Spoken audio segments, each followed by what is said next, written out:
Yo, what's up, selectors? It's your boy, Select Screen here. Talking about kind of a surprise announcement to some, maybe not to others. Today, we're going to talk about and react to.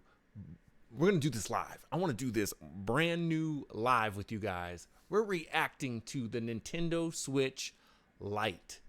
But first, check us out down below, twitch.tv/select screen and twitch.tv/Elmo172331. Elmo is my sister, my buddy, my pal. Go follow her as well. We're also on right here, youtube.com/select screen, Facebook, Twitter, and Instagram. You can Twitch cheer us if you want to help support the stream. Player.me/select screen, #tip, and we're on Patreon. Let's talk about this thing over here. This is the Nintendo Switch Lite. And I went ahead and watched the video. We're not going to watch it because YouTube has already blocked our Mulan video. We're not trying to get a bunch of strikes or anything crazy. But I wanted to do something special for YouTube because we have not done a good live stream for YouTube in a little while. Check it out. Why are they making this? Why are they doing this? This is classic Nintendo at it again. I don't understand why they continually do things that are bad for the consumer. And here's what I mean by this. Let me fix my mic here.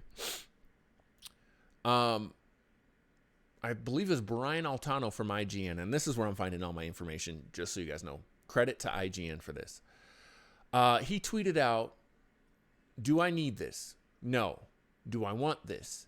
Yes. Do I need the colors? No. Do I want the colors? Yes." And I think that's a very, very, very, very, very, very, very good way of putting this thing. Nintendo continues to do old practices that help Nintendo, but I think ultimately hurt the fans of Nintendo. Do we want what do most players who own a Switch, at least mature players, or people who already have a Switch want? We want more Joy-Cons in different colors and different accessories. The potential of the Nintendo Switch and the draw of the Switch is, one, that it's portable, two, that it can play on your TV and do that very, very well. That is the draw of the Nintendo Switch. All we wanted was crazy controllers. I would buy a fishing game if this thing had a fishing controller. They kind of experimented with the Wii. So what do they do with the Nintendo Lite? Do they go higher def screen, different Joy-Cons? No. They make this thing a unibody, all-in-one, smaller handheld. And they add some colors to it. And they slap, there's a Pokemon edition, and they slap the Pokemon etched into it in a crystal color and go, "Hey, buy this because you always throw money at colors." Why? My question in this instance is different with the 3DS. It was different with other handhelds because they weren't interchangeable. It wasn't like you had different face plates for the thing, or you could change the color of your 3DS. But you can do that with the Switch. They even put out different color Joy-Cons. A red Joy-Con, a blue Joy-Con. I've seen green. I've seen people customize them. There's already colors, guys. Why are we doing this? Well, supposedly it's because most people use the Switch in handheld mode. And then it's kind of an option to play it on your TV. I don't. I play mostly on my TV, and then kind of handheld mode here and there when I go on trips. That's fine if I'm not their user base. That's okay. Still, why would you buy a Nintendo Lite? The Switch is already handheld. I don't understand what they're doing. People are going to buy this thing. They're going to rave about it. But I had to say something. I think this is a bad idea. Now, Again, is it bad for Nintendo? No. Is it bad for the consumer? I believe yes. Here's how they're getting us, though, especially the hardcore gamers. The one complaint a lot of people, and I think this is valid, there's not a good D-pad on the Switch controllers. And as you can see here, IGN's reporting this thing's got a smaller 5.5-inch touchscreen. It's lighter with no detachable Joy-Cons. But the D-pad, and I'm going to go back down here, is an actual D-pad. That's how they're going to try and target the hardcore people. Oh, you wanted a D-pad. Here it is. This is how you get your D-pad. No. Put a real D-pad on a left Joy-Con for people. Let them do it. They did do a Zelda edition, I think, that had a real D-pad on it, but my understanding is it didn't have HD rumble in it. So again, it's still not what we've been asking for. We want a full-fledged Joy-Con with a regular D-pad. Why is that so hard? I think they're trying to get more money out of us. There is no IR sensor, so some of your games that do use IR, and I know IR isn't a huge thing on the Switch, but there is no IR sensor.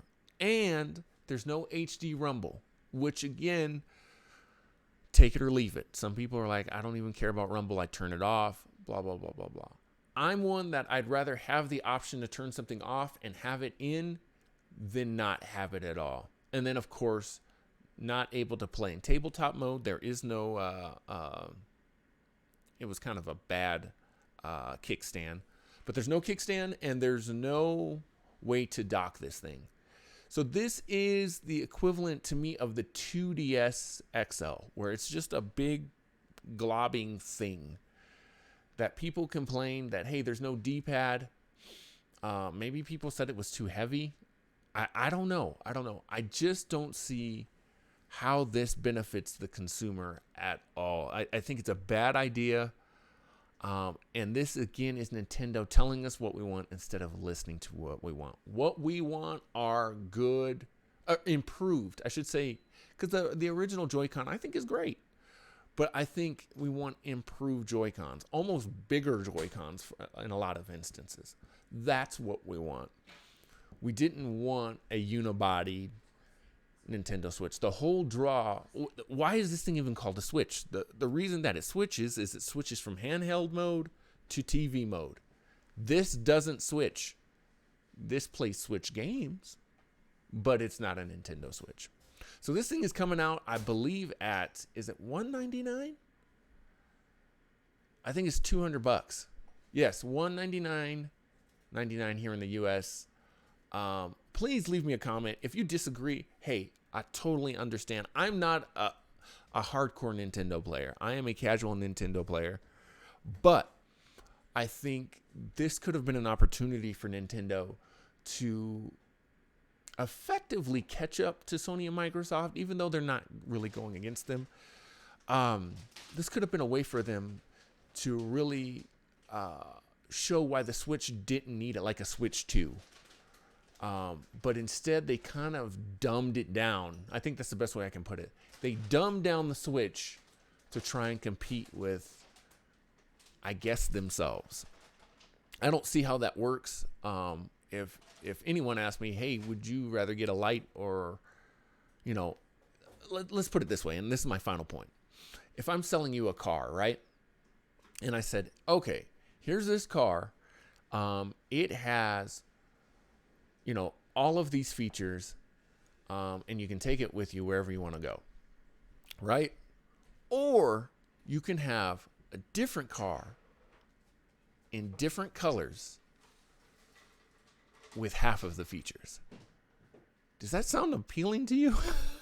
It doesn't really make a lot of sense. Now, I will say there's one caveat, one asterisk for this that I want to get to. What if I don't already have a Switch? What if I want to just get this for my kid so they have something to play with? They're not going to be docking this thing. I still think it's a waste of money. Because why? If you're going to buy your kid a Switch and you've already got a Switch, you might as well get them another Switch. Then you have 4 Joy-Cons. Why would you buy a unibody Switch? It just doesn't make any sense. at all. So that's my take, guys. Let me know in the comments what you guys think. If you hate the idea, hey, I understand. If you're a Nintendo guy and you're like, this is what I wanted, let me know in the comments. Be nice. This is just my opinion in the comments, but let me know what you think. We really appreciate you selectors again. All right. Remember, again, we're on twitch.tv/selectscreen and twitch.tv/Elmo172331 right here on YouTube. Make sure to give this video a thumbs up and choose your destiny. My name's Select Screen, and I'm out.